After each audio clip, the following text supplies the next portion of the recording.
ಹರಿ ಓಂ. ಪ್ರೀತಿಯ ವೀಕ್ಷಕರಿಗೆಲ್ಲ ನಮಸ್ಕಾರಗಳು. ಹರೇ ರಾಮ. ಒಂದೇ ವಾಂಛಿತಲಾಭಾಯ ಚಂದ್ರಾರ್ಧಕೃತಶೇಖರಾಂ ವೃಷಾರೂಢಾಂ ಶೂಲಧರಾಂ ಶೈಲಪುತ್ರೀಂ ಯಶಸ್ವಿನೀಂ. ಶ್ರೀ ಶೈಲಪುತ್ರಿ ನಮಃ. ಆತ್ಮೀಯರೇ, ಇಂದಿನಿಂದ ನವರಾತ್ರಿ ಆರಂಭವಾಗಿದೆ. ಇಂದು ಮೊದಲನೇ ದಿವಸವಾಗಿದೆ. ಮೊದಲನೇ ದಿವಸ ನಾವು ಯಾವ ದೇವಿಯ ಆರಾಧನೆಯನ್ನು ಮಾಡಬೇಕು? ಇದಕ್ಕೆ ಮಾರ್ಕಾಂಡೇಯ ಪುರಾಣದಲ್ಲಿ ವಿಶೇಷವಾಗಿ ಉಲ್ಲೇಖವನ್ನು ಮಾಡಿದ್ದಾರೆ. ಯಾವ್ಯಾವ ರೀತಿಯಲ್ಲಿ ದೇವಿಯರನ್ನ ಆರಾಧನೆ ಮಾಡಬೇಕು ಅನ್ನುವಂಥದ್ದನ್ನು.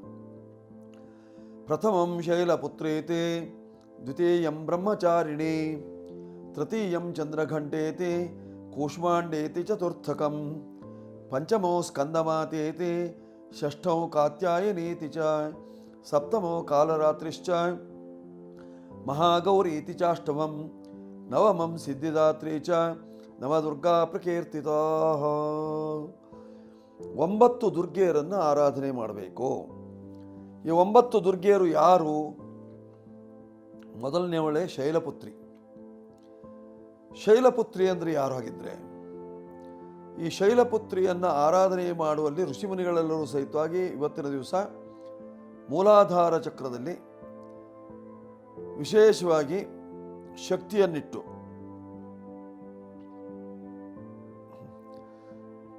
ಮೂಲಾಧಾರ ಚಕ್ರದಲ್ಲಿ ಋಷಿಮುನಿಗಳೆಲ್ಲರೂ ಸಹಿತವಾಗಿ ಮನಸ್ಸನ್ನು ನೆಲೆ ಇಟ್ಟು ಮನುಷ್ಯರು ಮೂಲಾಧಾರ ಚಕ್ರದಲ್ಲಿ ಋಷಿಮುನಿಗಳೆಲ್ಲರೂ ಸಹಿತವಾಗಿ ತಮ್ಮ ಮನಸ್ಸನ್ನಿಟ್ಟು ಇವತ್ತಿನ ದಿವಸ ವಿಶೇಷವಾಗಿ ಶೈಲಪುತ್ರಿಯ ಆರಾಧನೆಯನ್ನು ಮಾಡ್ತಾರೆ.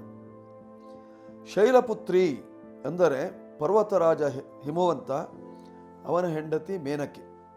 ಹಿಮವಂತ ಹಾಗೂ ಮೇನಕೆಯರ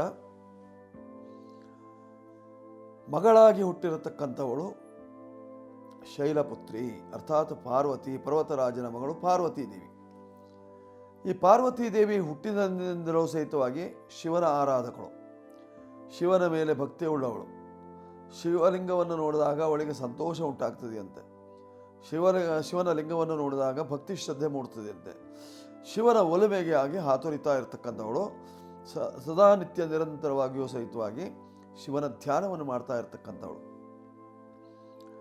ಆ ತಾಯಿಯ ಅನುಗ್ರಹವನ್ನು ಪಡೆದುಕೊಳ್ಳಬೇಕು ಅನ್ನುವಂತಹ ಉದ್ದೇಶದಿಂದ ಇವತ್ತಿನ ದಿವಸ ನಾವು ಸಹಿತವಾಗಿ ಶೈಲಪುತ್ರಿಯ ಆರಾಧನೆಯನ್ನು ಮಾಡ್ತಾ ಇದ್ದೇವೆ. ಇವಳು ಹೇಗಿದ್ದಾಳೆ ಹಾಗಿದ್ರೆ? ಶೈಲಪುತ್ರಿ ವೃಷಭಾರೂಢೆ ಆಗಿದ್ದಾಳೆ. ವೃಷಭಾರೂಢೆ ಅಂತಂದರೆ ಎತ್ತಿನ ಮೇಲೆ ಕುಳಿತವಳಾಗಿದ್ದಾಳೆ. ವೃಷಭದ ಮೇಲೆ ಕುಳಿತವಳು. ಜೊತೆಯಲ್ಲಿ ಕುಳಿತುಕೊಂಡು ಒಂದು ಕೈಯಲ್ಲಿ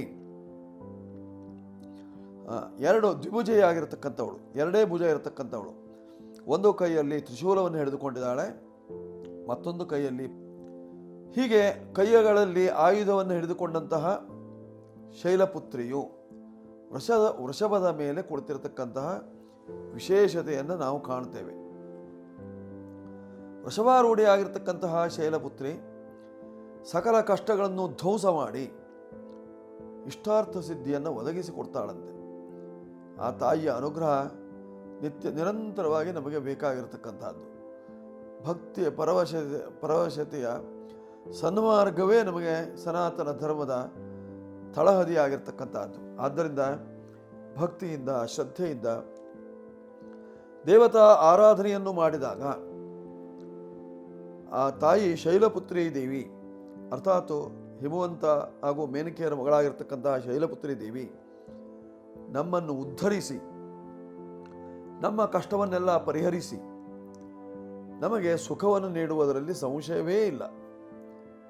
ಆದ್ದರಿಂದ ನಾವು ಇವತ್ತಿನ ದಿವಸ ವಿಶೇಷವಾಗಿ ಶೈಲಪುತ್ರಿ ದೇವಿಯ ಆರಾಧನೆಯನ್ನು ಮಾಡಿಕೊಳ್ತಾ ಇದ್ದೇವೆ.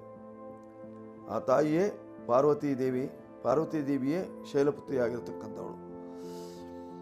ಅವಳ ಉಪಾಸನೆಯನ್ನು ನಾವು ಮಾಡಿಕೊಳ್ಳುವುದರಿಂದ ನಮಗೆ ಇರತಕ್ಕಂತಹ ಕಷ್ಟ ದೋಷಗಳು ಪರಿಹಾರವಾಗ್ತದೆ.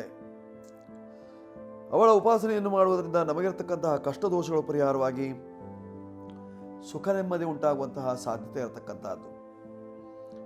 ನೋಡಿ, ಸಾಧಾರಣವಾಗಿ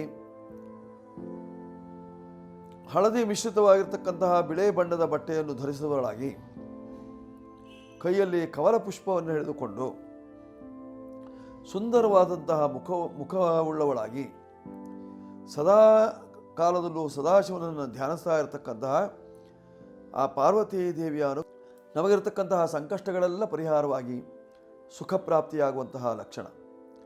ಇವತ್ತಿನ ದಿವಸ ನೀವು ಮನೆಯಲ್ಲಿ ಶೈಲಪುತ್ರಿ ದೇವಿ ಆರಾಧನೆ ಮಾಡಿಕೊಳ್ಳಿ.